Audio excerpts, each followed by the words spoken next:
हरे कृष्ण। भक्ति रसामृत सिंधु द्वादश अध्याय ভক্তির 64টি যে অঙ্গ বর্ণন আছে তার মধ্যে আমরা আরম্ভ করছি আজকে শাস্ত্র শ্রবণ থেকে দ্বাদশ অধ্যায় থেকে। উম, শাস্ত্র শ্রবণ সম্বন্ধে আমরা পাঠ করব। হরে কৃষ্ণ। তো পাঠ করবেন। বিশ্বনাথ আরম্ভ করুন। শাস্ত্র শ্রবণ। ভগবত ভক্তির গুরুত্বপূর্ণ অঙ্গ শাস্ত্র শ্রবণ। ছিল রূপ গোস্বামীর মত অনুসারে যে গ্রন্থ ভক্তিমার্গে প্রগতি সম্বন্ধে জ্ঞান দান করে তাকেই শাস্ত্র বলে বিবেচনা করা হয়। শ্রীলা শ্রীল মাধবাচার্য রামায়ণ, মহাভারত, পুরাণ, উপনিষদ, বেদান্ত আদি গ্রন্থ এবং তাদের অনুগামী অন্য সমস্ত গ্রন্থকে শাস্ত্র বলে গণ্য করেছেন। স্কন্দ পুরাণে বলা হয়েছে আপনারা সবাই শুনতে পাচ্ছেন? পড়ুন, কন্টিনিউ করুন। স্কন্দ পুরাণে বলা হয়েছে যে মানুষ নিরন্তর বৈষ্ণব শাস্ত্র পাঠ করেন এবং শ্রবণ করেন তিনি ধন্য এবং নিঃসন্দেহে ভগবান শ্রীকৃষ্ণ তার প্রতি প্রসন্ন হন। যে মানুষ অত্যন্ত যত্ন সহকারে এই সমস্ত গ্রন্থ গৃহে রাখেন এবং তাদের প্রতি প্রণীতি নিবেদন করেন তিনি সব রকমের পাপ থেকে মুক্ত হন এবং পরিণামে দেবতাদেরও আরাধ্য হন। নারদ মুনিকে বলা হয়েছে, হে নারদ, যে মানুষ বৈষ্ণব শাস্ত্রে লিপিবদ্ধ করে ঘরে রাখেন তার গৃহে সাক্ষাৎ নারায়ণ সর্বক্ষণ বিরাজ করেন। শ্রীমদ্ ভগবতের দ্বাদশ স্কন্ধে 12, 13, 15 বলা হয়েছে, এই শ্রীমদ্ ভগবত হচ্ছে সমস্ত বেদান্তের সারাথিসার। কেউ যখন কোনো না কোনো ভাবে শ্রীমদ্ ভগবতের রস আস্বাদন করতে শুরু করেন তখন তার আর অন্য কোনো সাহিত্য পাঠের রুচি থাকে না। অর্থাৎ যে মানুষ একবার শ্রীমদ্ ভগবতের দিব্য রস আস্বাদন করেছেন তিনি আর জড়জাগতিক বিষয় সম্বন্ধে গ্রন্থ পাঠ করে সন্তুষ্ট লাভ করতে পারেন না।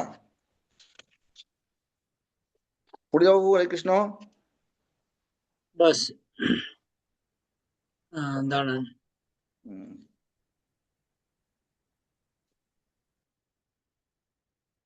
আগে শ্রবণের গুরুত্ব একবার অলরেডি আমরা পাঠ করেছি। শ্রবণ,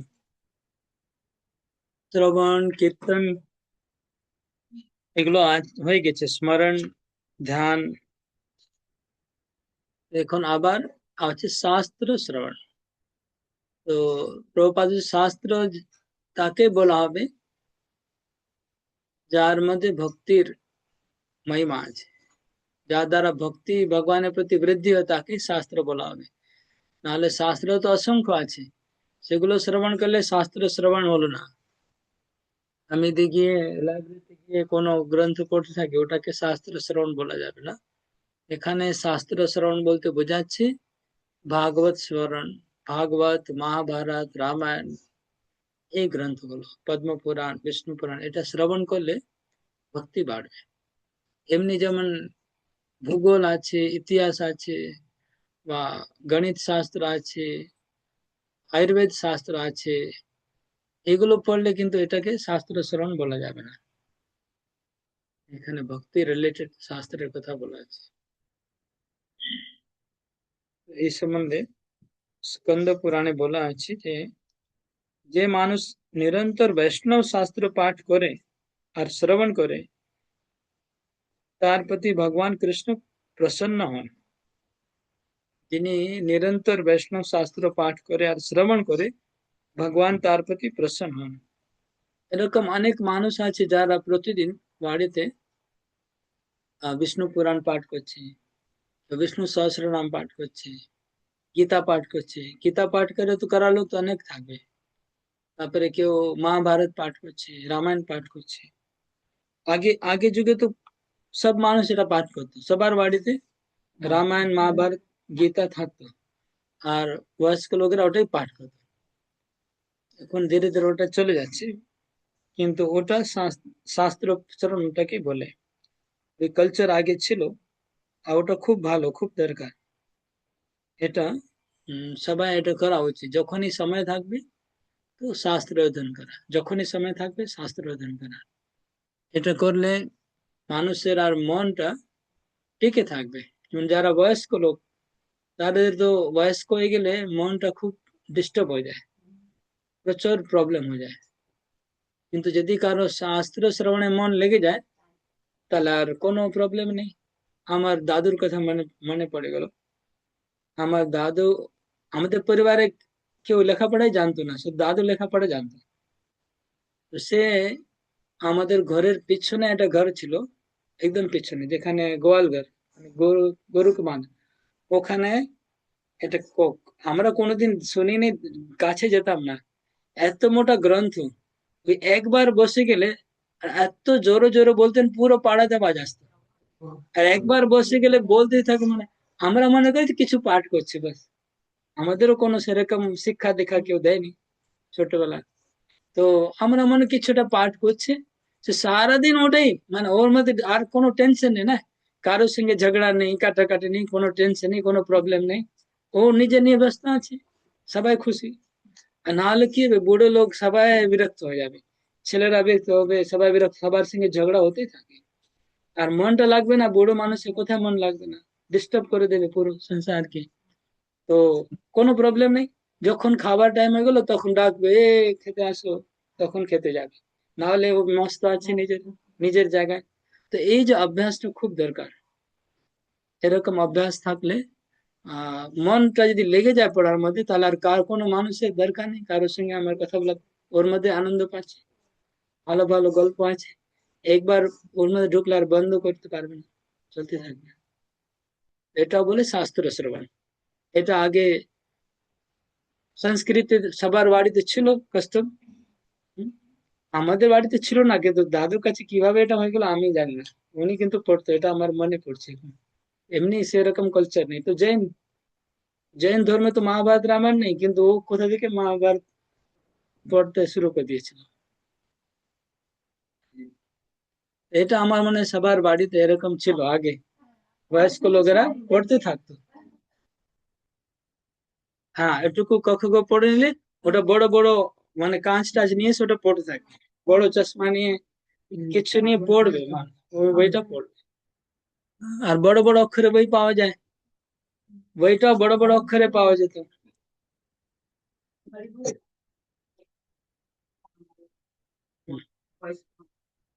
তো এইটা হচ্ছে শাস্ত্র শ্রবণ, এটা হওয়া উচিত। এটা প্রত্যেক বাড়িতে প্রত্যেক মানুষের অভ্যাস করা উচিত, শাস্ত্র অধ্যয়ন করা। এটা করলে আপনার বয়স হয়ে গেলে তখন প্রবলেম হবে না, সময়টা কেটে যাবে। নেক্সট, হরে কৃষ্ণ। মথুরা মন্ডল দাস। হরে কৃষ্ণ। মথুরা মণ্ডলে বাস। মথুরা মণ্ডলের মহিমা কীর্তন করে জনসাধারণের প্রতি বরাহদেবের একটি উক্তি বরাহ পুরাণে উল্লিখিত হয়েছে। মথুরা ছেড়ে অন্য কোনো স্থানে প্রতি কোনো মানুষ যদি আসক্ত হয়, তাহলে সে অবশ্যই আমার মায়ার দ্বারা মোহিত হয়ে সংসার চক্রে আবর্তিত হবে। ব্রহ্মাণ্ড পুরাণেও বলা হয়েছে, ত্রিভুবনের সমস্ত তীর্থ ভ্রমণ করেও যে পরমানন্দ সিদ্ধি লাভ করা যায় না, তা মথুরার পুণ্যভূমি স্পর্শ করা মাত্রই লব্ধ হয়। বহু শাস্ত্রে বলা হয়েছে যে কেবলমাত্র মথুরা সম্বন্ধে শ্রবণ, স্মরণ, তার মহিমা কীর্তন, সেখানে বাস বাস করার অভিলাষ, তা দর্শন অথবা স্পর্শন করার ফলে সমস্ত অভীষ্ট সিদ্ধ হয়। ওকে। হরে কৃষ্ণ। এখানে এখানে যে নারদ মুনি তো বলা হয়েছে শাস্ত্র সম্বন্ধে, বৈষ্ণবম শাস্ত্রম यत्र তিষ্ঠন্তি यस्य গৃহে, শ্লোক আছে। মানে যে যার বাড়িতে বৈষ্ণব শাস্ত্র থাকে, নারায়ণ সেখানে বাস করে, এটা শাস্ত্রে বলা আছে। হ্যাঁ, শ্লোকটা হচ্ছে বৈষ্ণবম শাস্ত্রন্তু। তারপরে এখানে ভাগবতের একটা শ্লোক আছে, सर्व वेदांत सारम ही श्रीमद् भागवतम इष्यते। सर्व वेदांत सारम ही श्रीमद् भागवतम इष्यते। समस्त वेदांतेर साराति सार হচ্ছে শ্রীমদ্ ভাগবতম। তদ রসামৃত তৃপ্তস্য নান্যত্র স্যাৎ রতি ক্বচিৎ। তো যারা শ্রীমদ্ ভাগবতের রস একবার আস্বাদন করে নেবে, তার আর অন্য কোনো শাস্ত্র পড়তে ইচ্ছা করবে না। তো প্রথমে শাস্ত্র অধ্যয়ন করার কথা বলা হলো, তারপরে বলা হলো শ্রীমদ্ ভাগবত হচ্ছে বেস্ট। যদি কেউ শ্রীমদ্ ভাগবতম শ্রবণ করতে শুরু করে দেয় তাহলে সে ধন্যাতি ধন্য। এখন যে মহাভারত পড়ছে এখনো সে সংসার থেকে মনটা লেগে যাচ্ছে ভগবানের দিকে, কিন্তু ভক্তি মধ্যে ঢুকতে পারবে না। মহাভারত সারাদিন পড়লেও ওর মধ্যে অনেক গল্প আছে, তো ওই গল্পের মধ্যে ডুবে থাকবে মানুষ। নলদময়ন্তী এসব আছে ওর মধ্যে ডুবে যায়, ওটা শেষই হবে না। এক একটা 100 চ্যাপ্টার, 50 চ্যাপ্টার, 100টা গল্প আছে। তাই জন্য যদি কেউ ভাগবতম পড়তে শুরু করে দেয় তাহলে 100%, মানে ভাগবতমে তো প্রত্যেকটা শ্লোকে ভক্তির মহিমা। এই জন্য বলা হচ্ছে শ্রীমদ ভাগবত সর্ব বেদান্ত সারম। শ্রীমদ ভাগবত, শ্রীমদ ভাগবত বেदांतेर सार, तद रसामृत तृप्त। भागवत में रस যিনি তৃপ্ত হবে, নান্যত্র স্যাৎ রতি ক্বচিৎ, তার অন্য কোথায় রতি হবে না। এই ভাগবত পাঠ করার অ্যাকচুয়ালি অভ্যাস করা উচিত, অন্য শাস্ত্র পড়তে হবে না, এটা রূপ গোস্বামী বলছে। আর তারপরে মথুরা মন্ডল সম্বন্ধে বলা হয়েছে। মথুরা মন্ডল কিভাবে মানুষকে পবিত্র করে। ত্রিভুবনের সমস্ত তীর্থ ভ্রমণ করলে যে পরমানন্দ লাভ করা তা মথুরার পূর্ণভূমি স্পর্শ করা মাত্র লব্ধ হয়। ত্রিভুবনে যত তীর্থ আছে, काशी, गया, बनारस, वाराणसी, प्रयागराज, गंगा सागर, पुष्कर, नैमिषारण्य, हरिद्वार, যত তীর্থ আছে পৃথিবীতে সমস্ত তীর্থ ভ্রমণ করে মানসরোবর, চার ধাম, যে পুণ্য হবে সেই পুণ্য খালি মথুরা ভূমিকে স্পর্শ করলে সেই পুণ্য হবে।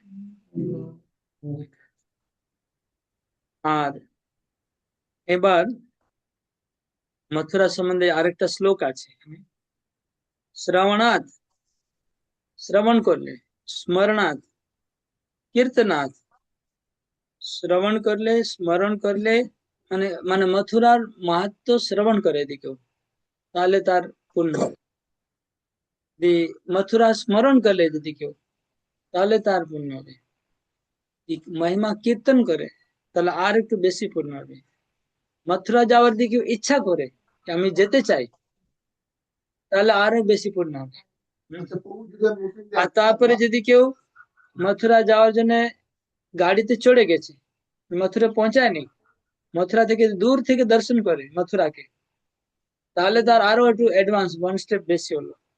আর যদি কেউ পৌঁছে যায় ওখানে আর মথুরাকে স্পর্শ করে আর ওখানে বাস করলে তো পুরো করি। এটা হচ্ছে মথুরার মহিমা।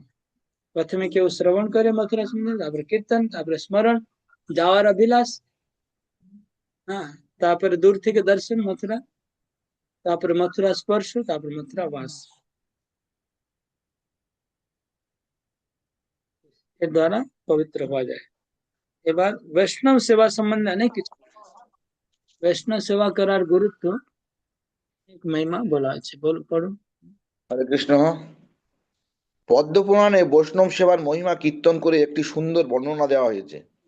সেই বর্ণনায় দেবাদিদেব মহাদেব পার্বতীকে বলেছেন, হে দেবী, সমস্ত আরাধনার মধ্যে ভগবানের আরাধনাই হচ্ছে সর্বোত্তম, কিন্তু ভগবত ভক্তের আরাধনা তার থেকেও বড়। শ্রীমদ্ ভগবতের তৃতীয় এই স্কন্ধে এই এই এই শ্লোকটা কে জানে, কে বলতে পারবে? শ্লোকটা বলুন, যেটা এখন পড়া হলো এর শ্লোকটা কে জানে? তোমার জানার কথা, যারা ভক্তি শাস্ত্রী করছে তাদের এই শ্লোকটা জানার কথা। চেষ্টা করি।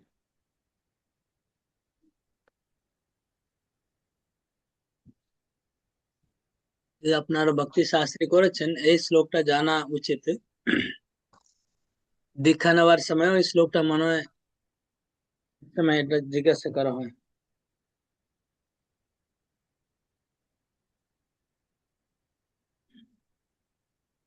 মনে পড়ছে না? মনে পড়ছে না তো। শিবজি পার্বতীকে বলছে, ফেমাস শ্লোক আছে, সব ভক্ত যারা প্রচার করছে তাদের তো মাস্ট এই শ্লোক ছাড়া তো প্রচারই করা যায় না।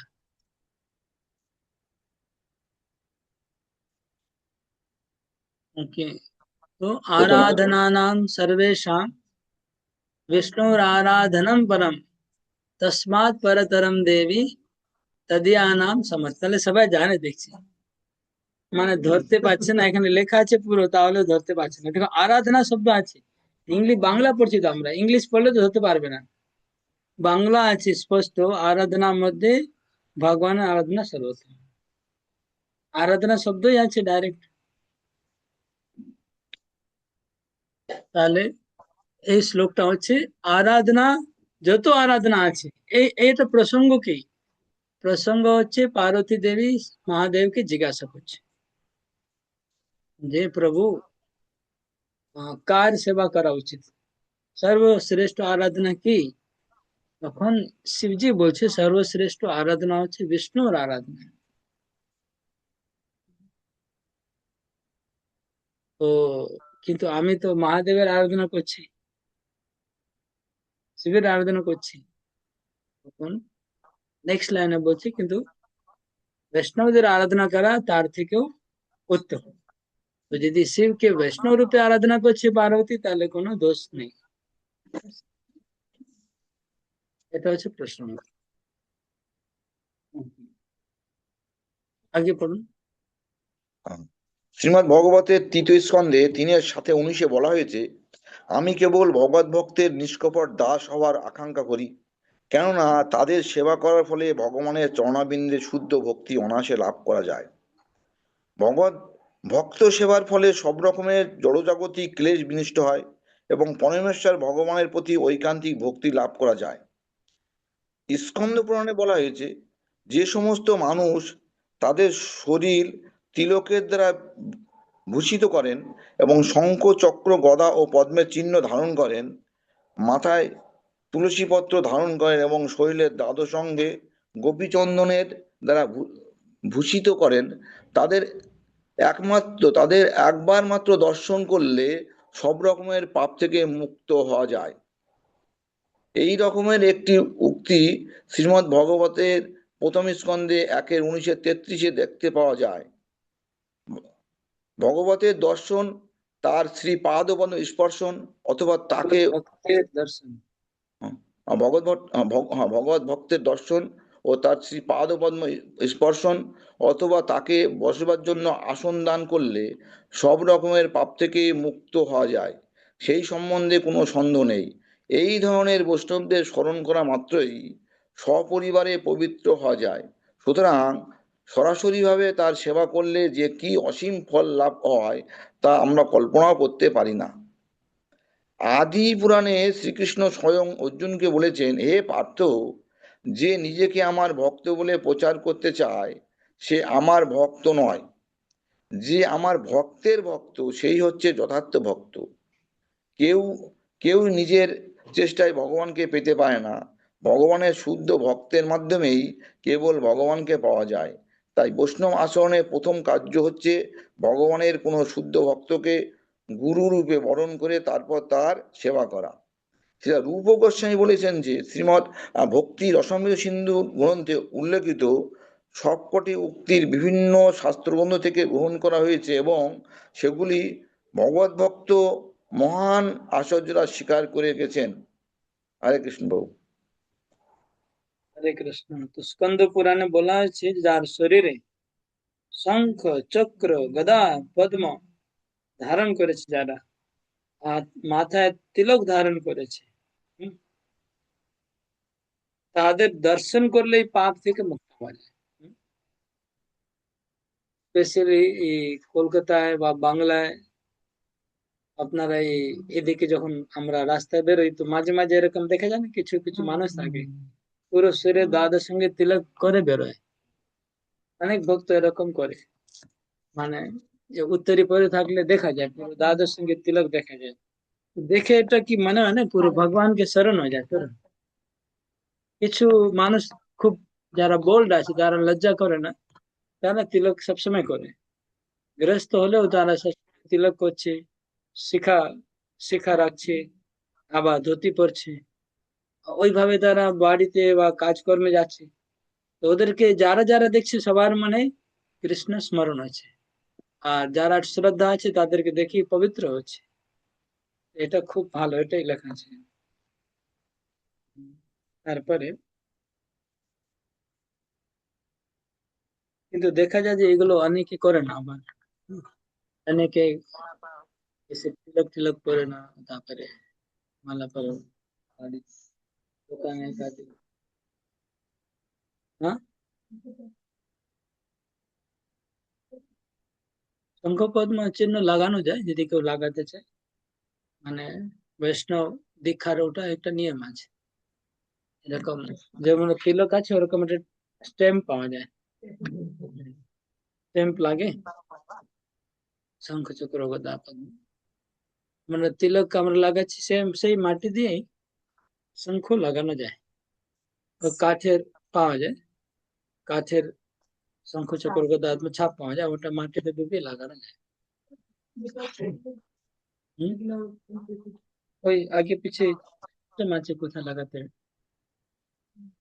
তারপর হরি নামের অক্ষর লাগানো যায়, কৃষ্ণ হরে, কৃষ্ণ রাম, হরে কৃষ্ণ প্রভু। ওইগুলো লাগানো, কেউ লাগাতে চায় ডেলি লাগাতে পারে, মাথার উপরে যে কোনো জায়গায় যেখানে লোকেরা দেখতে পারবে লাগানো যেতে পারে। আমাদের বৈষ্ণবরা লাগাতে পারে তো প্রভু এগুলো, মানে আমাদের মন্দিরে লাগায় এগুলো সব? হরি বল। দেখুন, শঙ্খ চক্র গদা পদ্ম এটা শ্রী সম্প্রদায় হ্যাঁ, শ্রী কম্পালসারি, সম্প্রদায়। ওনাদের কম্পালসারি হয়, সবাই দীক্ষা হলে ওটা লাগায়। হ্যাঁ, কিন্তু আমাদের আমাদের হয় না। গৌড়ীয় সম্প্রদায় আমাদের নিয়ম হচ্ছে দ্বাদশ সঙ্গে তিলক করা, প্লাস কৃষ্ণ নাম, রাধা নাম এগুলো লাগানো যেতে পারে। আমাদের শঙ্খ চক্র পদ্ম লাগানো, যারা শ্রী বৈষ্ণব সম্প্রদায় তারা লাগানো। শ্রী সম্প্রদায়, বৈষ্ণব সম্প্রদায়, আমরা যেহেতু হচ্ছে কৃষ্ণের উপাসক তাই জন্য আমরা এটা লাগাচ্ছি। ঠিক নারায়ণ উপাসক হয় তাহলে ওটা লাগাবে।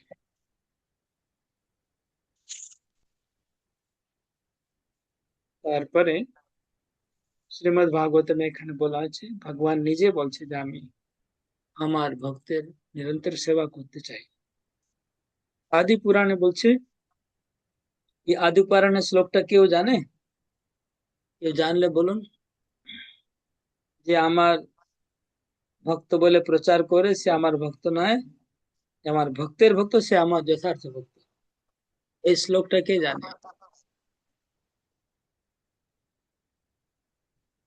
ये मे भक्त जना पार्थ न मे भक्ताश्चते जना मद भक्ता नाम च ये भक्ता ते मे भक्त तमामता। অর্জুনকে কৃষ্ণ বলছে, যারা আমার বলে যে আমি কৃষ্ণের ভক্ত সে আমার ভক্ত নয়, আমার ভক্তের ভক্ত আমার সিরিয়াল ভক্ত। তো এটা ভক্তের মহিমা, সেবার মহিমা, বৈষ্ণব সেবার মহিমা। কিছু কিছু লোক আছে যারা বলে আমি কোনো ভক্তকে পছন্দ করি না, কোনো ভক্ত ভালো না, আমি কেবল প্রভুপাদকে আমি কেবল কৃষ্ণকে ভালোবাসি আর গুরুদেবকে ভালোবাসি আর প্রভুপাদ, বাকি কাও সব বাজে লোক আছে, এসব খারাপ। এই জন্য কোনো ভক্তের সঙ্গে আমি করবো সেবা করবো না, কোনো ভক্তের সঙ্গে থাকবো না, এরকম হলো তার মানে এই ক্যাটেগরির ভক্ত হলো। প্রাকৃত ভক্ত, সে হচ্ছে প্রাকৃত ভক্ত। তো এইভাবে এটা বৈষ্ণব মহিমা উল্লেখিত হলো এক শাস্ত্র থেকে। গোস্বামী যে কোনো কথা বলছেন নিজে থেকে কিচ্ছু বলছেন না, প্রত্যেক কথা বলার আগে তিনি শাস্ত্র থেকে প্রমাণ দিচ্ছেন, বিভিন্ন শাস্ত্র থেকে।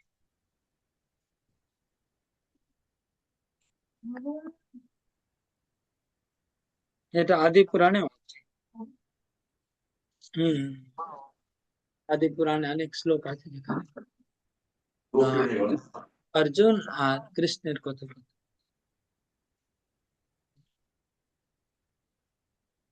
আগে পড়ুন, সদপ্রত পালিয়ে গেছেন মোবাইল ছেড়ে। বাবু হরে কৃষ্ণ বাবু, আমার লোডশেডিং হয়ে গেছে। ওকে, লোড শেডিং আমি একটু পড়তে, আপনি দেখতে অন্যতে পড়ান। পাচ্ছেন? না, দেখতে পাচ্ছি না, লোডশেডিং দেখতে এত পাচ্ছেন না? তাহলে আরেকজন পড়বে, ওখান থেকে পড়লে হবে না। আদুর ধারা পড়ো তুমি। দণ্ডবোধ প্রণাম প্রভু। সামর্থ্য অনুসারে ভগবানের সেবা করা, সামর্থ্য অনুসারে ভগবানের সেবা করা। পদ্ম পুরাণে বলা হয়েছে, আর্থিক সঙ্গতি অনুসারে ভগবানের উদ্দেশ্যে বিভিন্ন উৎসবের আয়োজন করা উচিত। ভগবানের বিভিন্ন লীলাবিলাস অনুসারে বিভিন্ন তিথিতে ভগবানের বিভিন্ন উৎসব করা সকলেরই কর্তব্য। এটা খুব ভালো। সামর্থ্য অনুসারে ভগবান সেবা করা, মানে 12 মাসে 13 পর্ব বলা হয় না? ভগবানের তো অনেক পর্ব থাকে। আমরা যত ইচ্ছা, মানুষ তো সবসময় কিছু না কিছু উৎসব, সেলিব্রেশন, পার্টি, হ্যাঁ, গ্রুপ মিট কিছু না কিছু সবাই করতে চায়। সংসারী লোকেরা কি করতে চায়? সবসময় কোনো না কোনো অজুহাত দিয়ে একটা গেট টুগেদার করতে চায়, গেট পার্টি করতে চায়, কোনো না কোনো উদ্দেশ্যে পার্টি করবে, কোনো উদ্দেশ্যে মিট করবে। এটাই সংসারী লোকের কাজ। কারো জন্মদিন আছে, উপলক্ষে যাবে, অ্যানিভার্সারি আছে যাবে, কেউ পরীক্ষা পাস করেছে চলো, মানে। তো আমরাও এরকম ভগবানের আজকে রামচন্দ্র আবির্ভাব, চলো উৎসব করো। আজকে নিত্যান্ত আবির্ভাব, আরো উৎসব করো। দেব, চলো উৎসব করো। কৃষ্ণের জন্মদিন, উৎসব করো। জন্মাষ্টমী আছে, রথযাত্রা আছে, রাধাষ্টমী আছে, গৌর পূর্ণিমা আছে। তো ভক্তরাও বিভিন্ন অজুহাত দিয়ে কন্টিনিউ উৎসব করে চলা উচিত, তাহলে খুব ভালো। এক একজন ভক্ত যদি এক একটা উৎসব নিয়ে নেয়, ঠিক আছে, এই ভক্ত প্রতি বছর রামনবমী উদযাপন হবে, এই ভক্ত জন্মাষ্টমী করবে, এই ভক্ত রাধাষ্টমী করবে, এই ভক্ত গৌর পূর্ণিমা করবে, মানে 12 মাসে 24টা হয়ে যাবে আমাদের, 13টা। তো আমরা অনেক পর্ব হতে পারে, সব ভক্তরা যদি এটা করে, তাহলে ভক্তদের মধ্যে কি হবে? ইউনিটি খুব বেড়ে যাবে, আনন্দ বেড়ে যাবে, আর বাইরের দিকে নজরে যাবে না কারো। এটা খুব ভালো ভগবান ব্যবস্থা করেছে। আর ভগবানের জন্য আপনার যা করছেন সেটা আপনার তো পার্মানেন্ট ডিপোজিট হয়ে গেল। এমনি এমনিতে যদি আপনি খরচা করেন তো আপনার খরচা হয়ে গেল। এমনি এমনিতে যদি আমরা খরচা করি টাকা পয়সা, তাহলে সেটা তো খরচা হয়ে গেল। এখানেও চলে এসছি মসজিদ, মসজিদ চলে এসছি। আগে ছিল কি?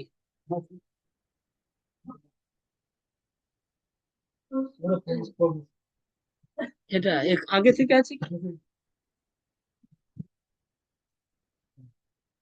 হ্যাঁ, না, আমি ওই ওখানে যেখানে থাকতাম রবি কাছে, ওখানে কোনো শোনা যায় না, মানে কত কিলোমিটার মধ্যে কোনো আওয়াজ নেই।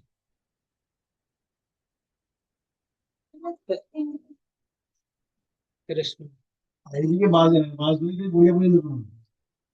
হ্যাঁ, ওইদিকে কিছু আমার আওয়াজ আসে না।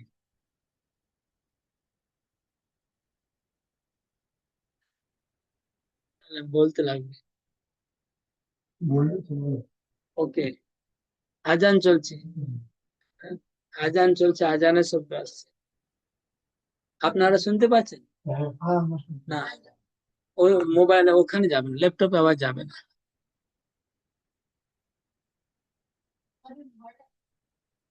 আওয়াজ যায় না, মোবাইলে ক্যাচ করে না, ঠিক আছে। তো এই যে 12টা মাসে 13টা পর্ব যদি আমরা বেশি করে উৎসব করতে থাকি, তাহলে খুব আনন্দ হবে ভক্তের, আর বাইরে কোথায় কেউ যাবে না, সবাই জড়িয়ে থাকবে সব ভক্তরা। মানে দেখবেন এইসব ক্লাস, কিন্তু ওখানে ড্রপ করার চান্স নেই। ভক্তি শাস্ত্রী লোকরা ড্রপ করে দেয়, ভক্তি বৈভব ড্রপ করে দেয়। ওখানে ড্রপ করার ইচ্ছা নেই, ওখানে তো ফ্রিতে প্রসাদ পাচ্ছে, ফ্রিতে আনন্দ হচ্ছে, কিছু কেউ ড্রপ করবে না। এই জন্য ওই উৎসব করতে থাকতে হবে। আর কি বলছিলাম, যে ওখানে আমরা যেখানে টাকা খরচ করি জন্মদিনে, ওই টাকা তো ড্রেনে চলে গেল। জন্মদিনে যে আমি টাকা খরচা করলাম, ওই টাকাটা ড্রেনে চলে গেল, নালায় চলে গেল, সবাই খাবার খেয়ে চলে যাবে বাড়ি। কিন্তু যদি আপনার রামচন্দ্র উৎসবের জন্য খরচা করেন, সেটা তো আপনার অ্যাকাউন্টে জমা হয়ে গেল পার্মানেন্ট। আপনার খরচা যতটাই করলেন 100% আপনার টাকাটা ওখানে ডিপোজিট হয়ে গেল। যদি আপনারা টাকা খরচা না করতে না চান, ডিপোজিট রাখতে চান, তাহলে হচ্ছে এটা ভালো উপায়। ভগবানের জন্য যত টাকা খরচা করবেন সেটা ডিপোজিট হয়ে যাচ্ছে, আর নিজের জন্য যেটাই আমি খরচা করছি সব চলে যাচ্ছে।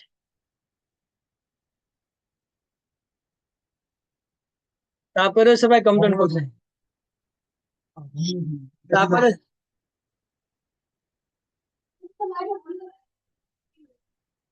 এখানে সমালোচনা করবে না, এখানে ভক্তরাও প্রশংসা করবে, এখানে কিছু সবাই প্রশংসাই করে। হ্যাঁ, আপনি খিচুড়ি খাওয়ালে লোক প্রশংসা করবে।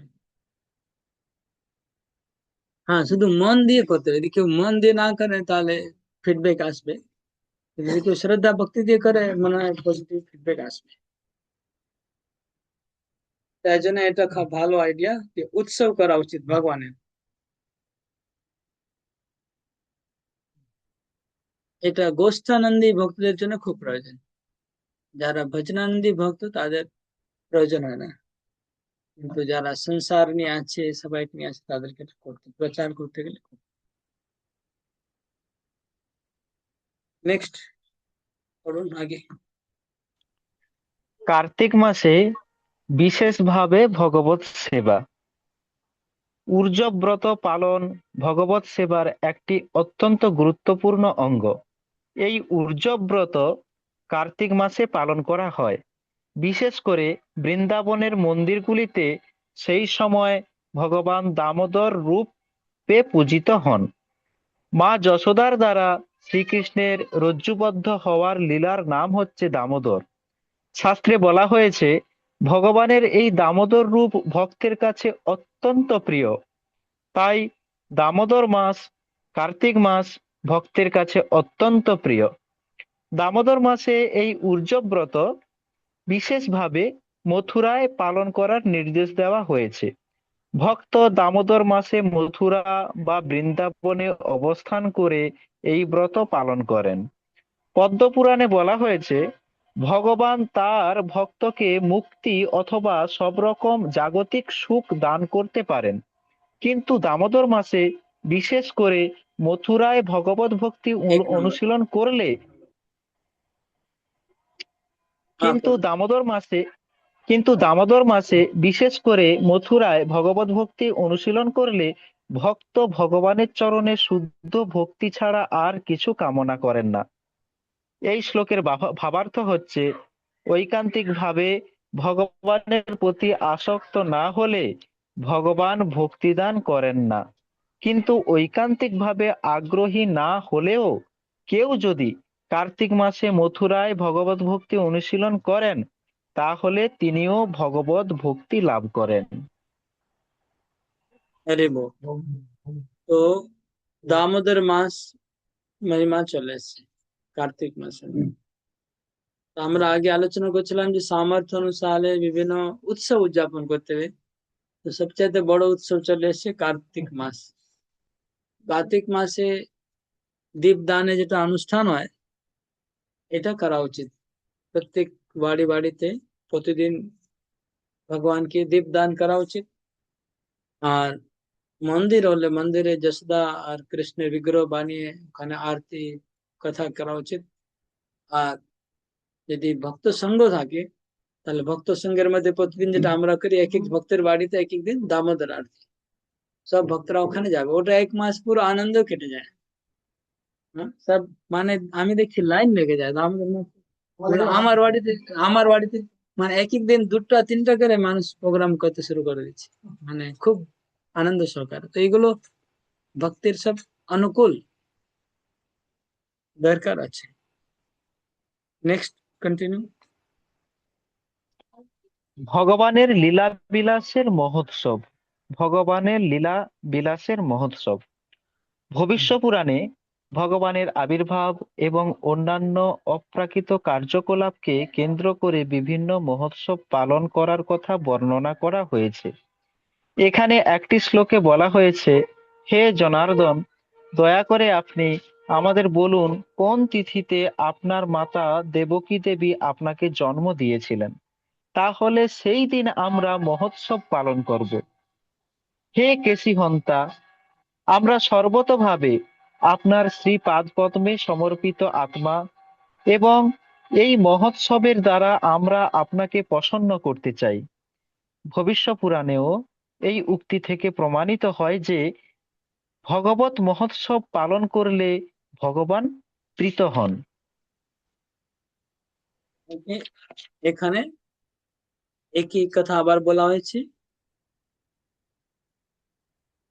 কস্মিন দিনে প্রসূতয়াম দেবকী ত্বম জনার্দন। ওখানে জিজ্ঞেস করছে, হে জনার্দন, দেবকী তোমাকে কোন দিনে জন্মদান করেছে?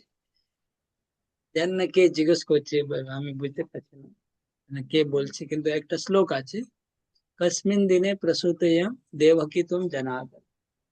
কিন্তু যার জন্ম হচ্ছে সে কি করে বলতে পারবে যে আমার কবে জন্ম হচ্ছে? সে মাই বলতে পারবে না।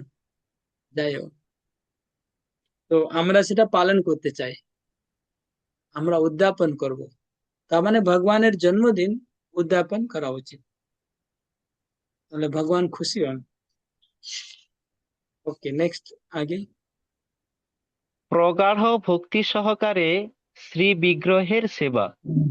আদি পুরাণে বলা হয়েছে, যে মানুষ নিরন্তর ভগবানের দিব্য নাম কীর্তন করেন এবং ভগবত সেবায় তন্ময় হয়ে যিনি দিব্য আনন্দ অনুভব করেন, তিনি কেবল মুক্তিই লাভ করেন না, মুক্তির অনেক ঊর্ধ্বে নিত্য আনন্দময় ভগবত ভক্তি লাভ করেন। মুক্তির অর্থ ভব বন্ধন মোচন। মুক্তি লাভ করার পর আর এই জড়জগতে জন্মগ্রহণ করতে হয় না। নির্বিশেষবাদীরা ব্রহ্মে লীন হয়ে গিয়ে তাদের স্বতন্ত্র সত্তা নষ্ট করে দিতে চায়, কিন্তু শ্রীমদ্ ভাগবতে বলা হয়েছে যে মুক্তির অর্থ হচ্ছে স্বরূপে অবস্থিত হওয়া। প্রতিটি জীবই তার স্বরূপে ভগবানের নিত্য সেবক। আদি পুরাণের এই উক্তি থেকে বুঝতে পারা যায় যে ভগবানের সেবায় যুক্ত হওয়ার ফলেই কেবল ভগবানের ভক্ত সন্তুষ্ট হন। ভক্ত কখনো জড়জগতের বন্ধন থেকে মুক্ত হতে চান না। পক্ষান্তরে বলা যায়, যে মানুষ ভগবানের সেবায় যুক্ত হয়েছেন তাকে আপাত দৃষ্টিতে এই জড়জগতের বন্ধনে আবদ্ধ বলে মনে হলেও তিনি মুক্ত পুরুষ। তাহলে এখানে আহ এই যে বিগ্রহ পূজা, এখানে পাঁচটা যে ভক্তির সর্বোপরি অঙ্গ আছে, সেটা এখান থেকে চালু হলো। এটা হলো 60 নম্বর, এরপরে 61, 62, 63, 64, এই পাঁচটি অঙ্গ এখানে। তার প্রথম হচ্ছে বিগ্রহ সেবা। বিগ্রহ সেবা সম্বন্ধে বলা হলো, যদি কেউ বিগ্রহ সেবা করে আনন্দ পায়, তাহলে মনে করতে হবে তিনি 100% তার বৈকুণ্ঠ প্রাপ্তি আর কৃষ্ণ ভক্তি প্রাপ্তি হয়ে যাবে, হয়ে গেছে। যদি কার বিগ্রহ সেবা করতে ইচ্ছা করছে, বিগ্রহ সেবা করে ভালো লাগছে, তার মানে তার হয়ে গেছে, তার কাজ হয়ে গেছে। যদি কেউ ভগবানের সেবা করে, ভগবানকে ড্রেস পরাতে ভালো লাগছে, ভগবানকে ভোগ লাগাতে ভালো লাগছে, ভগবানের সামনে মঙ্গল আরতি সন্ধ্যা আরতি করতে ভালো লাগছে, তার মানে আপনার অলরেডি সেটিং হয়ে গেছে, বৈকুণ্ঠে যাওয়ার লাইন ক্লিয়ার হয়ে গেছে। এটা এখানে লেখা আছে। যদি আপনারা ভগবানের বাড়িতে সেবা করছেন, বিগ্রহ সেবা, আর বিগ্রহ সেবা করতে ভালো লাগছে, তার মানে আপনার কাজ হয়ে গেছে, সংসার থেকে নিবৃত্তি, সংসার শেষ হয়ে গেছে, বন্ধন, সংসার বন্ধন শেষ। সেটাই লেখা আছে। মুক্তি কি? মুক্তির উপরে বলছে প্রেম ভক্তি লাভ করবে। এটা ছিল বিগ্রহ সেবার মহিমা। এখন ভক্তির আমরা 64 অঙ্গ পুরো করলাম, তার মধ্যে পাঁচটা হচ্ছে সবচাইতে সর্বশক্তিশালী অঙ্গ, সবচাইতে টপ মোস্ট। পাঁচটার মধ্যে আপনারা কোনটা কোনটা করছেন এবার কাউন্ট করবেন। এটা একটা হলো বিগ্রহ সেবা, আপনারা অলরেডি করছেন, সেটা যদি আরো আনন্দ দিয়ে করছেন, তার মানে তো একদম হয়ে গেল। ওটা মানে বোঝা মানে না করেন, ওটা মনে আনন্দ থেকে করছেন তাহলে কাজ হয়ে গেছে। আলেখ হোক বিগ্রহ যে কোনো ভাবে, না আলেখ হোক অথবা চিত্র হোক অথবা বিগ্রহ হোক, আপনার সেবা করছেন, এটা মেনলি হচ্ছে আপনার ভোগ লাগাচ্ছেন, আপনার সকাল সন্ধ্যায় আরতি করছেন, কীর্তন করছেন, শয়ন করাচ্ছেন, জাগরণ করাচ্ছেন, এই যে করছেন সেবাগুলো, তাহলে হয়ে গেছে। আগে পড়ুন। ভক্ত সঙ্গে শ্রীমদ্ ভাগবত আস্বাদন। শ্রীমদ্ ভাগবত হচ্ছে বৈদিক জ্ঞানরূপী কল্পবৃক্ষের সুপক্ক ফল। বেদ কথাটির অর্থ হচ্ছে সাম্যক জ্ঞান। মানব সমাজের জন্য যে জ্ঞানের প্রয়োজন তা সম্পূর্ণভাবে শ্রীমদ্ ভাগবতে রয়েছে। বৈদিক শাস্ত্রে সমাজনীতি, রাজনীতি, আয়ুর্বেদ, ধনুর্বেদ আদি জ্ঞানের বিভিন্ন শাখা রয়েছে। সেই সমস্ত জ্ঞানই সম্পূর্ণরূপে বেদে বর্ণিত হয়েছে। পারমার্থিক তত্ত্বজ্ঞানেও বৈদিক শাস্ত্রে পূর্ণরূপে প্রকাশিত হয়েছে এবং শ্রীমদ্ ভাগবত হচ্ছে এ বৈদিক কল্পবৃক্ষের সুপক্ক ফল। বৃক্ষের মহিমা প্রকাশিত হয় তার ফলের মাধ্যমে। যেমন আম্রবৃক্ষকে অত্যন্ত মূল্যবান বলে গণ্য করা হয়, কেননা আম সমস্ত ফলের রাজা। সুপক্ক আম্রফল হচ্ছে সেই বৃক্ষের সর্বোত্তম উপহার। শ্রীমদ্ ভাগবতও তেমন বৈদিক কল্পবৃক্ষের সুপক্ক ফল। সুখ পক্ষীর চঞ্চু স্পর্শে সুপক্ষ ফল যেমন আরো অধিক সুস্বাদু হয়ে ওঠে, তেমনি শ্রীল সুখদেব গোস্বামীর দিব্য মুখরাবিন্দ থেকে উদ্গত হয়েছিল বলে শ্রীমদ্ ভাগবত আরো অধিক রসময়ী হয়ে উঠেছে। শ্রীমদ্ ভাগবতের জ্ঞান গুরু পরম্পরার ধারায় গ্রহণ করা উচিত। গাছের সুউচ্চ ডাল থেকে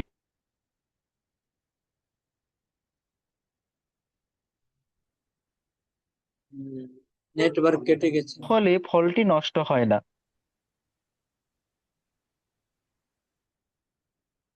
জ্ঞান নেটওয়ার্ক। গুরু পরম্পরার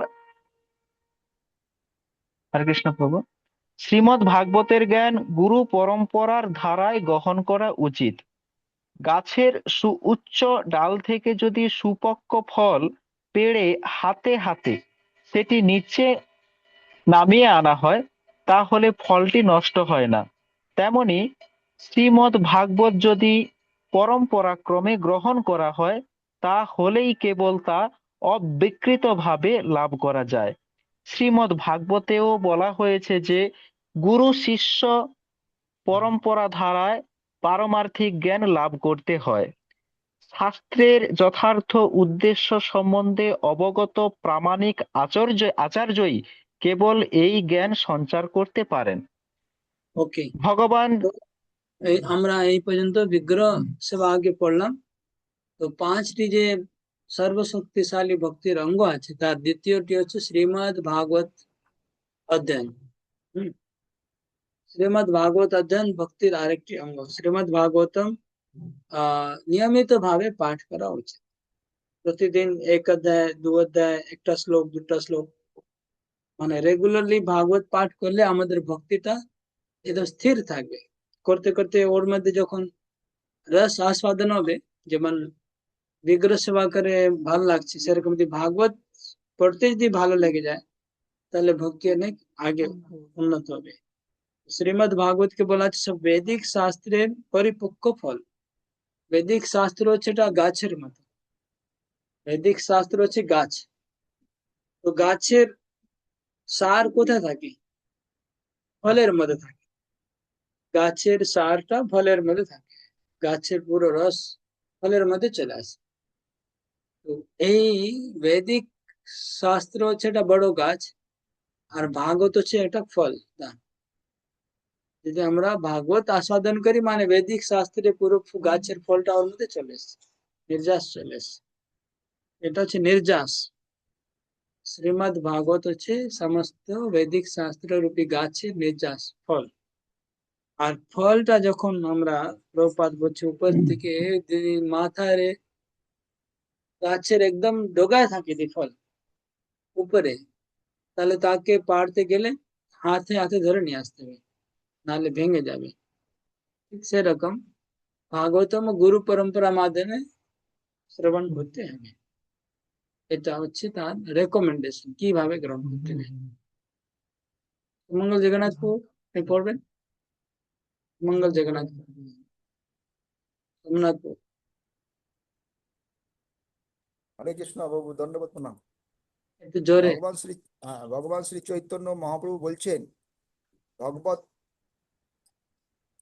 পরগিয়া ভগবত স্থান, অর্থাৎ ভগবত তত্ত্বজ্ঞানী পুরুষের কাছে শ্রী ভগবতের তত্ত্ব সম্বন্ধে শিক্ষা লাভ করা উচিত। ভগবত কথাটি অর্থ হচ্ছে পরমেশ্বর ভগবানের সঙ্গে সম্পর্কযুক্ত হওয়া। তাই কখনো কখনো ভগবৎজনকেও ভগবত বলা হয়, এবং পরমেশ্বর ভগবানের প্রতি ভক্তি সম্বন্ধীয় যে গ্রন্থ তাকেও ভগবত বলা হয়। শ্রী চৈতন্য মহাপ্রভু নির্দেশ দিয়েছেন শ্রী ভগবতের যথার্থ স্বাদ আস্বাদন করতে হলে তার ব্যক্তি ভাগবতের কাছে থেকে শ্রবণ করতে হবে। একজন মুক্ত পুরুষও শ্রী ভাগবতের স্বাদ আস্বাদন করতে পারেন। শ্রীল সুখদেব গোস্বামীও স্বীকার করে গেছেন, যদিও তিনি মাতৃগর্ভে মুক্ত ছিলেন, তবুও শ্রী ভাগবতমের রস আস্বাদন করার পরই তিনি ভগবত ভক্ত হতে পেরেছেন। সুতরাং যে মানুষ ভগবত ভক্তির পথে অগ্রসর হতে চান তার অবশ্যই তত্ত্বজ্ঞানী তত্ত্ব গোষ্ঠীতে শ্রী শ্রীমদ্ ভাগবতমের বাণী আস্বাদন করা উচিত। শ্রী ভাগবতমের দ্বিতীয় স্কন্ধে 2-3-9 শ্রীল সুখদেব গোস্বামী স্বীকার করেছেন আওয়াজ যে, কম আসছে, হরি বল, হরে কৃষ্ণ। মাইকটা কাছে লাগানোর, মুখে কাছে, কাছে মাইকটা লাগানো। আর একটু জোরে বলতে হবে। ঠিক আছে, বলুন। শ্রী ভাগবতমের দ্বিতীয় স্কন্ধে 2:1-9 শ্রীল সুখদেব গোস্বামী স্বীকার করেছেন যে, যদিও তিনি নির্বিশেষ ব্রহ্মের প্রতি অত্যন্ত আসক্ত ছিলেন, তবুও তার পিতা শ্রীল ব্যাসদেবের শ্রীমুখ থেকে পরমেশ্বর ভগবানের অপ্রাকৃত বিলাসের বর্ণনা শ্রবণ করে তিনি শ্রী ভাগবতমের প্রতি আকৃষ্ট হয়েছেন। অর্থাৎ ব্যাসদেবও আত্মজ্ঞানী পুরুষ ছিলেন, এবং তিনি উপরোক্ত পন্থার এই পরিপক্ক দিব্য জ্ঞান সরাসরি ভাবে শ্রীল সুখদেব গোস্বামীকে দান করেছিলেন। গল্প করছে, গল্প করছে বরং। তো সুখদেব গোস্বামী বলেছেন, পরিনিষ্ঠিতোপি নির্গুণ্যে উত্তম শ্লোক লীলা। परिनिष्ठुतेऽपि नैर्गुण्ये उत्तम श्लोक लीलया गृहीत चेता राजर्षि आख्यानम यद अधीतवान्। আমি যদিও ব্রহ্মে বিলীন ছিলাম, নির্গুণ ব্রহ্মে বিলীন ছিলাম, সুখদেব গোস্বামী বলছে, কিন্তু ভগবানের লীলা শ্রবণ করে আমি আকর্ষিত হয়ে গেলাম। ওরা জিজ্ঞেস করছে, সুখদেব গোস্বামী আপনি জন্ম থেকে মুক্ত, সংসারের প্রতি আসক্তি ছিল না, মুক্ত মুক্ত ছিলেন জন্ম থেকে, সংসারে বন্ধন আর ছিলই না, জন্ম থেকে মুক্তি প্রাপ্ত, মানে সিদ্ধ পুরুষ মুক্ত পুরুষ হলেও এত যে ভাগবতম 18,000 শ্লোক, 12 স্কন্ধ, এটা এটা স্টাডি করে আমরা কয়েকটা শ্লোক স্টাডি করে কয়েকটা পরীক্ষা দিলে হিমশিম খেয়ে যাচ্ছি, মানুষ যা আর পারবো না। তো আমরা তো করছি যেহেতু আমাদের মুক্তি দরকার, আমাদের ভক্তি দরকার, আমাদের সার্টিফিকেট দরকার, আমাদের হ্যাঁ এসব ডিগ্রি ফিগ্রি দরকার, এই জন্য করছি। কিন্তু সুখদেব গোস্বামী তো কিছু প্রয়োজন নেই, তাহলে আপনি এত অধ্যয়ন কেন করলেন, 18,000 শ্লোক আপনি পড়তে গেলেন কেন? তখন উনি উত্তরে বলছে, যদিও আমি ব্রহ্মে বিলীন ছিলাম, আমি মুক্ত ছিলাম, সব কথা সঠিক আছে, তা সত্ত্বেও ভগবান লীলা শ্রবণ করে আমি এত আকর্ষিত হলাম যে আমি এত মহান গ্রন্থ আমার বাবা থেকে অধ্যয়ন করলাম, স্টাডি করতে গেলাম, আবার পড়াশোনা করলাম। তো এটা হচ্ছে ভাগবতের মহিমা। যারা মুক্ত পুরুষ তারাও ভাগবতম পাঠ করছে, অধ্যয়ন করছে, তাহলে বদ্ধজীবের কি কথা? তাহলে এখানে বিগ্রহ সেবা আর ভাগবত দুটো শেষ হলো। আর চৈতন্য মহাপ্রভু বলছে ভাগবত পড়ো গিয়া ভাগবত স্থানে। এটা অ্যাকচুয়ালি বলেছে স্বরূপ দামোদর গোস্বামী।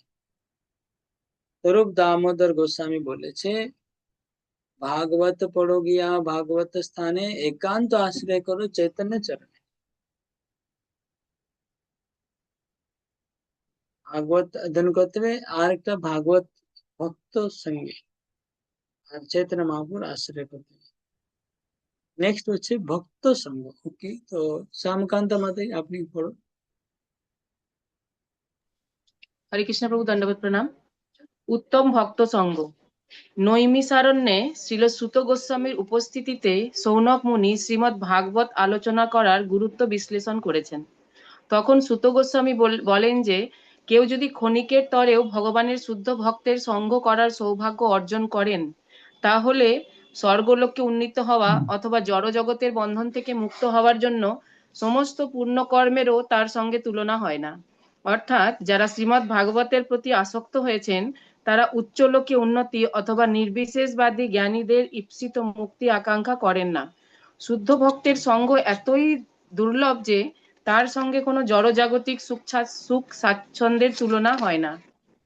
ওকে, তো ভক্ত হরিভক্ত সঙ্গ সম্বন্ধে এই যে কথা বলা হলো, এর সম্বন্ধে একটা শ্লোক আছে, কে বলতে পারবে? যেটা এখন পড়লাম আমরা, এটা শ্লোক আছে আর ফেমাস শ্লোক আছে যেটা এখানে বলা হলো।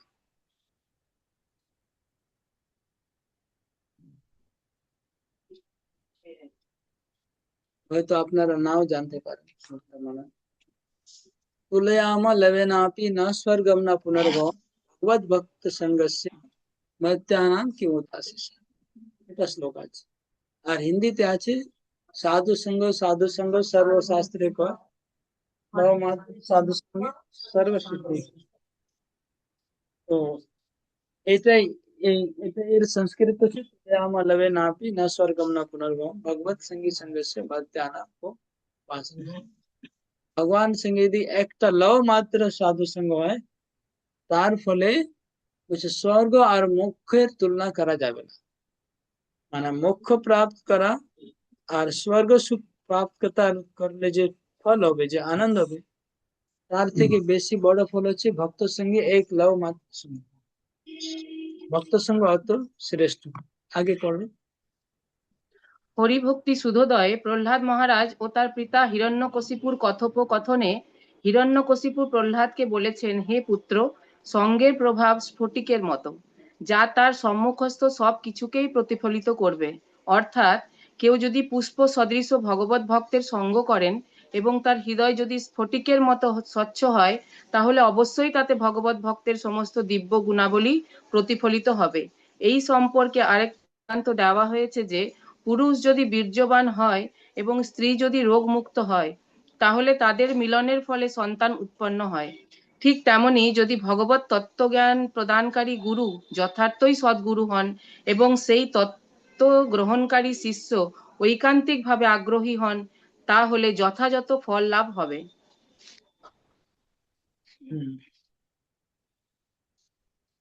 হিরণ্যকশিপু বলছে প্রহ্লাদ মহারাজ, হ্যাঁ, হিরণ্যকশিপু ভক্ত সঙ্গের মহিমা কি করে বলতে পারে? হ্যাঁ, বলুন তো। আপনারা ভাগবত পড়েছেন কি? সপ্তম স্কন্ধ পড়েছেন তো, কি পড়েন নাই? নিশ্চয় পড়ে থাকবেন। তাহলে হিরণ্যকশিপু আবার কি বলছে বলো। হিরণ্যকশিপু বলছে যে আমার এই কুলে, আমার এই স্কুলে, কুলে আর স্কুলে দূর জায়গায় সবাই অত্যন্ত মহান অসুদের মধ্যে একটা ভক্ত কোথায় ঢুকে গেল? আমরা সবাই অতি উচ্চ কুলের আসুর, আর এই নিম্ন কুলের এখানে দেবতা আমাদের থেকে ছোট লোক। এই দেবতার পক্ষপাতী লোক আমাদের মধ্যে ঢুকলো কি করে? নিশ্চয়ই কোনো এখানে সঙ্গের প্রভাব আছে, সঙ্গ ছাড়া তো হবে না। এটা হিরণ্যকশিপু বলছে, তুমি কি সঙ্গ করেছো, কার সঙ্গ করেছো, তোমার মধ্যে ভক্তি চলে এসেছে, এটা বলছে। বোঝা গেল হিরণ্যকশিপু কি বলতে চাইছে? তুমি নিশ্চয়ই কোনো কেউ কারো সঙ্গ করেছে, নাহলে তোমার মধ্যে এই আসুর বিরোধী গুণ তোমার মধ্যে আসলো কোথা থেকে? আসুর বিরোধী কথা বলছো কেন? তা নিশ্চয়ই কোন আসুর বিরোধী লোক তোমার সঙ্গে যুক্ত আছে, আসুর বিরোধী লোক সঙ্গে তোমার কিছু সম্পর্ক হয়েছে, যাই তুমি আসুর বিরোধী, আমাদের কুল বিরোধী কথা বলছো, এই রকম করে হিরণ্যকশিপু বলছে। বোঝা গেল? হ্যাঁ পরেশবাবু, বোঝা গেল কি বলতে চাইছে? ওকে, আগে পড়ুন না তাই। হরে কৃষ্ণ প্রভু। ভগবানের পবিত্র নাম কীর্তন। শ্রীমদ্ ভাগবতের দ্বিতীয় স্কন্ধের 2.1.11 হরে কৃষ্ণ মহামন্ত্র, হরে কৃষ্ণ কৃষ্ণ কৃষ্ণ হরে হরে, হরে রাম রাম রাম হরে হরে কীর্তন করার গুরুত্ব বর্ণনা করে সুখদেব গোস্বামী পরীক্ষিত মহারাজকে বলেছিলেন, হে রাজন, কেউ যদি স্বতঃস্ফূর্তভাবে হরে কৃষ্ণ মহামন্ত্র কীর্তনের প্রতি আসক্ত হন, তাহলে বুঝতে হবে যে তিনি পরম সিদ্ধি লাভ করেছেন। সেখানে বলা হয়েছে, যে সমস্ত কর্মী তাদের কর্মফল ভোগ করার বাসনা করছেন, যে সমস্ত মুক্তিকামী জ্ঞানীরা ব্রহ্মে লীন হয়ে যাওয়ার বাসনা করছেন, এবং যে সমস্ত যোগী যৌগিক সিদ্ধিলাভ করার আকাঙ্ক্ষা করছেন, তারা সকলেই হরে কৃষ্ণ মহামন্ত্র কীর্তন করার ফলে তাদের অভিপ্সিত বাসনা চরিতার্থ করতে পারেন। শ্রীল সুখদেব গোস্বামী এখানে নির্ণীতম শব্দটি ব্যবহার করেছেন, যার অর্থ হচ্ছে তা ইতিমধ্যেই নির্ণীত হয়েছে। সুখদেব গোস্বামী ছিলেন মুক্ত পুরুষ, তাই তিনি তেমন কোনো মত স্বীকার করেননি যার নির্ণীত সিদ্ধ হয়নি। তাই সুখদেব গোস্বামী দৃঢ়তার সঙ্গে বলেছেন, যে মানুষ দৃঢ়তা ও ঐকান্তিকতার সঙ্গে হরে কৃষ্ণ মহামন্ত্র কীর্তন করেছেন, তিনি যে ইতিমধ্যেই সকাম কর্ম, মনোধর্ম প্রসূত জ্ঞান ও যোগের অষ্টসিদ্ধির স্তর অতিক্রম করেছেন, তা নিশ্চিতভাবে নির্ণীত হয়েছে। আদি পুরাণে শ্রীকৃষ্ণ সেই হরে হরে কৃষ্ণ। তো এখানে শ্লোক আছে শ্রীমদ্ ভাগবতমে, एतद् निर्विद्यमानानां इच्छतामकुतो भयम् योगिनां निर्णीतम हरेर नामानुकीर्तनम। পরীক্ষিত মহারাজ জিজ্ঞাসা করেছে সুখদেব গোস্বামীকে, যে মানুষের মৃত্যু খুব কাছে চলে এসেছে, যে ব্যক্তি মৃত্যুর সঙ্গে সংঘর্ষ করছে, তার কি কাজ করা উচিত? তার মৃত্যু ভয় থেকে রক্ষা হবে। তার উত্তরে সুখদেব গোস্বামী বললেন, উনি যে উত্তর দিচ্ছেন যে আমি শুধু মর্ত লোকে যারা সংঘর্ষ করছে তাদের কথা বলছি না, আমি সবার কথা বলছি। যারা মৃত্যু মুখে আছে তারা, যারা মোক্ষ পেয়ে গেছে তারা, যারা যোগী, যারা কর্মী, যারা জ্ঞানী, যারা ভক্ত, সবার জন্য সমস্ত শাস্ত্রে থেকে সব আলোচনা করে আমরা নির্ণয় করেছি, নির্ণীতম নির্ণয় করা হয়েছে, সিদ্ধান্ত নেওয়া হয়েছে যে সবার জন্য একমাত্র উপায় হচ্ছে হরের নামানুকীর্তনম। হরি নামের কীর্তন করাই হচ্ছে সর্বশ্রেষ্ঠ সাধন সবার জন্য, এর থেকে ভালো সাধন কিছু নেই। হরের নাম কেবল বলো না। কি পড়ুন। আদি পুরাণে শ্রীকৃষ্ণ সেই তত্ত্ব প্রতিপন্ন করে অর্জুনকে বলেছেন, হে অর্জুন, যে মানুষ আমার দিব্য নাম কীর্তন করে সে নিরন্তর আমার সান্নিধ্য লাভ করছে বলে বুঝতে হবে। হে সখে, এই ধরনের ভক্তদের কাছে আমি সহজেই বিকৃত হয়ে থাকি। পদ্মপুরাণেও বলা হয়েছে, যে মানুষ বহু জন্মে ভগবান বাসুদেবের সেবা করেছেন, তার জিহ্বায় হরে কৃষ্ণ মহামন্ত্র বিরাজ করে। পদ্মপুরাণে আরো বলা হয়েছে, ভগবানের দিব্য নাম জড় শব্দ তরঙ্গ নয়, এবং তা কখনো জড় কৌলুসের দ্বারা প্রভাবিত হয় না। সুতরাং যার ইন্দ্রিয় সর্বতভাবে কৌলুসমুক্ত হয়নি, সে ভগবানের এই দিব্য নাম নিরপরাধে কীর্তন করতে পারে না। অর্থাৎ প্রাকৃত বিকারগ্রস্ত ইন্দ্রিয়ের দ্বারা হরে কৃষ্ণ মহামন্ত্র যথার্থভাবে কীর্তন করা যায় না। কিন্তু এই কীর্তনের প্রভাবে মানুষ পবিত্র হতে পারে এবং তার ফলে তারা অচিরেই নিরপরাধে ভগবানের দিব্য নাম সমন্বিত এই হরে কৃষ্ণ মহামন্ত্র কীর্তন করতে পারে। শ্রী চৈতন্য মহাপ্রভু নির্দেশ দিয়ে গেছেন যে প্রতিটি মানুষই যেন তাদের হৃদয়কে সম্পূর্ণভাবে কৌলুসমুক্ত করার জন্য হরে কৃষ্ণ মহামন্ত্র কীর্তন করে। হৃদয় নির্মল হলে হরে কৃষ্ণ মহামন্ত্রের গুরুত্ব যথাযথভাবে উপলব্ধি করা যায়। যে সমস্ত মানুষ তাদের হৃদয় কলুষমুক্ত করার ব্যাপারে আগ্রহী নয়, তারা হরে কৃষ্ণ মহামন্ত্র কীর্তন করার অপ্রাকৃত ফল লাভ থেকে বঞ্চিত হয়। তাই সকলেরই কর্তব্য হচ্ছে উৎসাহের সঙ্গে ভগবানের প্রতি সেবাভাব বিকশিত করা, যাতে তারা নিরপরাধে হরে কৃষ্ণ মহামন্ত্র কীর্তন করতে পারেন। তাই সদ্গুরু তার শিষ্যকে শিক্ষা দেন ভগবানের সেবা করতে এবং একই সঙ্গে হরে কৃষ্ণ মহামন্ত্রের কীর্তন করতে। যখন স্বতঃস্ফূর্তভাবে ভগবানের প্রতি সেবাভাব উদয় হয়, তখনই মানুষ ভগবানের দিব্য নাম সম্বন্ধিত হরে কৃষ্ণ মহামন্ত্রের দিব্য প্রকৃতি উপলব্ধি করতে পারেন। ওকে, এখানে একটা শ্লোক আছে পদ্ম পুরাণে, যিনি বহু জন্ম, যারা বহু জন্ম ভগবানের বিগ্রহ সেবা করেছে, তাদের মুখে কৃষ্ণ নাম কীর্তনটা আছে। প্রথম কথাই এটা বলা হলো, বহু জন্ম বিগ্রহ সেবা করলে নাম কীর্তন মুখে আসে। তার মানে বিগ্রহ সেবা থেকেও বেশি গুরুত্বপূর্ণ হলো নাম জপ, নাম কীর্তন।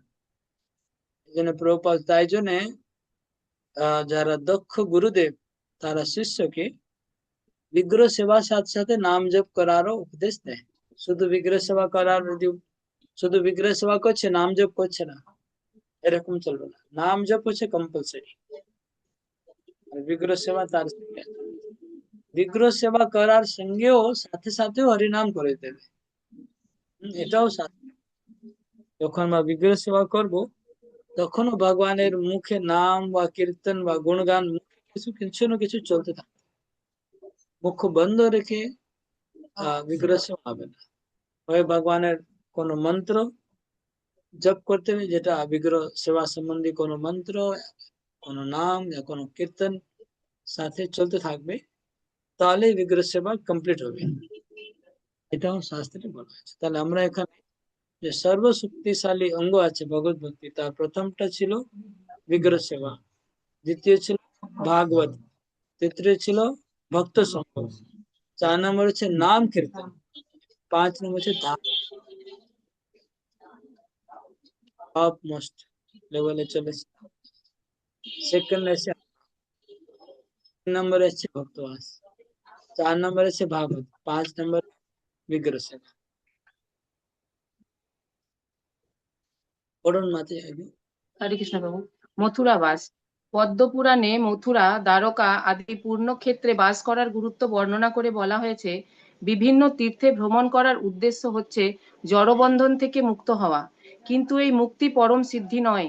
মুক্ত হওয়ার পর ভগবানের সেবায় যুক্ত হতে হয়। ব্রহ্মভূত স্তরে অধিষ্ঠিত হওয়ার পর বা মুক্তি লাভ করার পর ভগবানের সেবায় যুক্ত হওয়া যায়।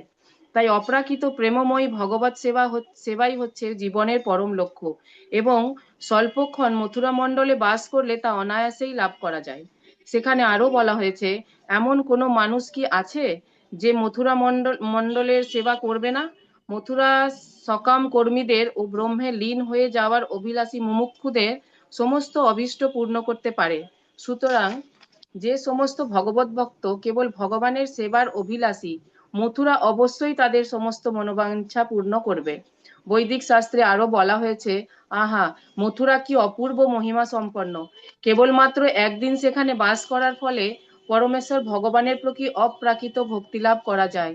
এই মথুরা অবশ্যই ভগবত ধাম বৈকুণ্ঠ থেকে অধিক মহিমা মণ্ডিত। তো ভগবানের ধামে বাস করা, ধাম বাসের মহিমা একদম সর্বোপরি চলে এসছে। মায়াপুর, বৃন্দাবন, এই হচ্ছে ধাম বাস। জগন্নাথ পুরী, এগুলো হচ্ছে ধাম বাস। এই ধাম বাস সম্বন্ধে বলা হলো যে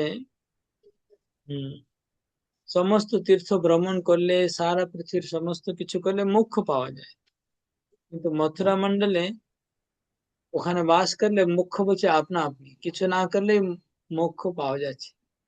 মথুরা মন্ডল মানে বৃন্দাবন, পুরো ধাম ব্রজমন্ডল। ব্রজমন্ডল বা নবদ্বীপ মন্ডল ধামের এমন মহিমা, ওখানে শুধু বাস করলে আপনা আপনি মোক্ষ পাওয়া যাচ্ছে। তারপরে আগে শ্লোকে বলা হলো,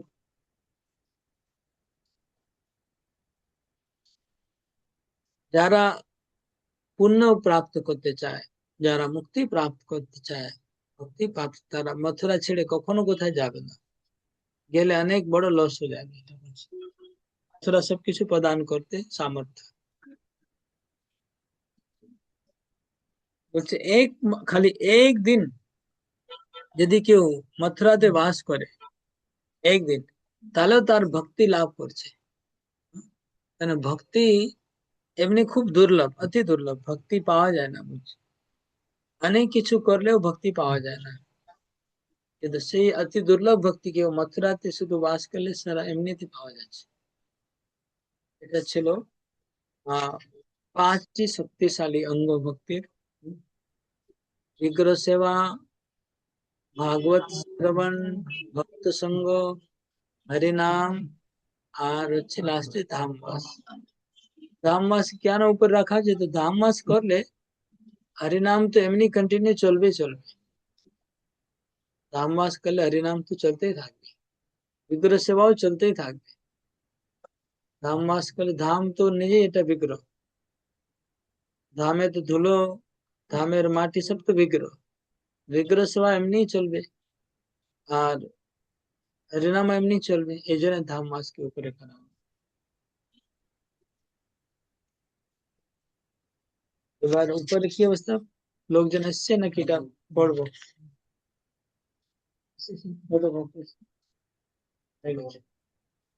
ওকে, তাহলে এখানে আমরা আজকে রাখবো। আজকে একটা অধ্যায় হলো, মানে না, একটা অধ্যায় হলো। এরপরে ভগবত সেবার 5টি বিশেষ অঙ্গ, মানে এই যে এটা 5টা আমরা পড়লাম, এই 5টি উপরে আবার দুবার বলা হচ্ছে।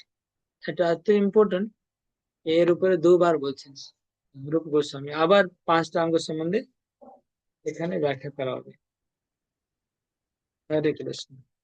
এরপরে ছোট ছোট আছে, মানে দু 3টা ক্লাসে শেষ হয়ে যাবে। আপনারা তার আগে সবার পরীক্ষা টরীক্ষা ক্লিয়ার করে দেবেন।